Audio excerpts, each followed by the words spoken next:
Balita International tayo mga sangkay. Ang Iran, eto na nga po, nagbanta na po ng shutdown. So ano nga ba ang shutdown na to mga sangkay? Ito po yung ating pag-uusapan ngayon. But anyway, before we start guys, pag-subscribe po muna yung ating YouTube channel. So sa baba ng video na to, makikita nyo po dyan mga sangkay yung subscribe button. At pindutin nyo lamang po yan. Then click the bell and click all. At kung kayo naman po ay nanonood sa Facebook, huwag nyo pong kalimutan syempre na i-follow ang ating Facebook page. Okay guys, ito po, international news na naman po tayo patungkol po sa banta ng Iran. Ayan o, Iran threatens to shut down Mediterranean Sea if Gaza attacks continue. So, hindi ko mga sangkay, hindi ko ma-imagine kung paano ito gagawin ng Iran. Kasi ganito po, ito po yung mapa ng Mediterranean Sea. Ayan po, ganyan po kalaki yan mga sangkay. Napakalawak po niyan. So, ano ang ibig sabihin?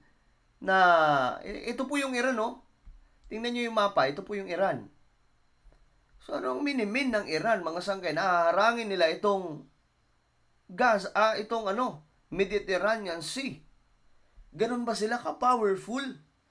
So ngayon kasi mga sangkay, nagpapatuloy ang pag-atake ng Israel. At maliban dyan mga sangkay, tinutugis na po ngayon ng Amerika itong sinasabing grupo ng Houthis o Houthi na nangaharang po dyan sa Mediterranean or sa Red Sea mga sangkay. Doon pala sa Red Sea, nangaharang po ng mga supply o mga produkto, mga sangkay na nakakarga doon po sa mga barko. So ngayon, ito po yung banta nila. Sige nga, pakinggan po natin kung paano nila gagawin itong sinasabing isa-shutdown po itong Mediterranean Sea. Tensions growing in the Mideast, Houthi militants targeting more cargo ships as Iranian commander is now reportedly threatening to shut down Yan na nga. the Mediterranean Sea. As we reported earlier, he's talking about the Red Sea. Now, it comes... Ayan, dyan po sa may Red Sea. So, ibig sabihin, ito po yung haharangin nila. O isa-shutdown. Para hindi makalabas ang mga produkto na dadaan. As a chemical tanker off the coast of India was targeted by a one-way attack drone fired from Iran just yesterday. Our next guest knows all about the threats we face from Iran. Reza Pahlavi is the exiled crown prince, and he joins us now. Reza, great to have you on the program this morning. Good morning. You're seeing this ramping up of terrorism. It's across Europe. It's in the oceans in the Middle East. What do you make of Iran and their actions in the wake of this war in Israel? This regime has pretty much mastered proxy wars, and particularly emboldened and encouraged when appeasement becomes an element that gives them more reason to push the envelope. We shouldn't be therefore surprised to see that these are the kind of acts that the regime will take advantage of to try to get as much credit as possible without, at the same time, assuming the responsibility and bear the consequences of it. Ayan po.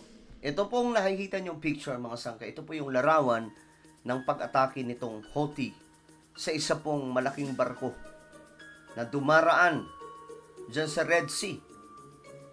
Kaya naman mga sangkay, itong Amerika ay nanggagalaiti na kasi maraming beses na po ginawa. Kaya ngayon, mga sangkay, ang pagkakaalam po natin, itong United States of America nag-all out against Houthi. At itong Houthi mga sangkay, backup po nila ay ang Iran. Imagine ang bansang Iran, mga sangkay, nagsusupply ng kung ano ng mga kagamitan, pandigma, laban po sa mga kalaban ng mga gobyerno sa buong mundo. Isa pong terror organization sa Middle East. Tapos ngayon, mapaghahalataan mo talaga mga sangkay na itong Iran ay ang mastermind ng lahat ng gulo, including sa war doon sa Israel. Iran po ang mastermind. Ngayon, malalaman mo talaga kasi nga po, ito Iran threatens to shut down. Talagang nagbanta na po na isa-shutdown itong Mediterranean Sea. Nako, mga sangkay, iwan ko lang paano nila gagawin yan kasi napakalawak po ng Mediterranean Sea. Okay, pakinggan po natin ang report. Do you feel like that Iran, we talked about this a little bit earlier, but using these proxy forces, do you think they have the capability of fulfilling the threats they're making, not just towards the United States, but the world at large when it comes to these shipping lanes and parts of the world? O yan, magandang tanong mga sangkay. Do you think talagang kaya itong gawin ng Iran? May kakayahan ba talaga silang gawin na i-shutdown itong Mediterranean Sea? Kasi ito po yung threatens nila eh. Diba? Na isa-shutdown. Ito pong tinutukoy nila yung mga produkto na dumadaan dyan, yung mga cargo ships na dumadaan. Yan po yung minimeaning ng Iran. Pambihira. O, tingnan po natin ang sagot. Well, as we can plainly see, they have to some extent been able to disrupt. I don't know how much firepower you mean by implying in your question. And it also depends on how much more backing they'll get from their key allies that support them. But having said that, we should not just look at the surface and appearance of what this regime does. We have to understand that a lot of it is out of weakness and despair at home. Why? Because they have lost the Iranian nation completely. At the same time that they are conducting a war of aggression abroad, they are also using tremendous repression at home. And one has to understand that it is the nature of this regime that demands it to behave the way it does. In order to maintain himself in power, it has to continue maintaining repression at home, but at the same time, conduct a kind of aggression to, first of all, deflect attention from itself.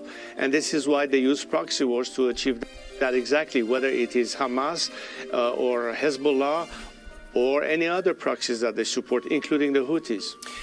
You know, Prince, there's been conversation recently that say there were an election in the West Bank that So, ang gusto po sana nating marinig mga sangkay kung kasi ito yung tanong eh.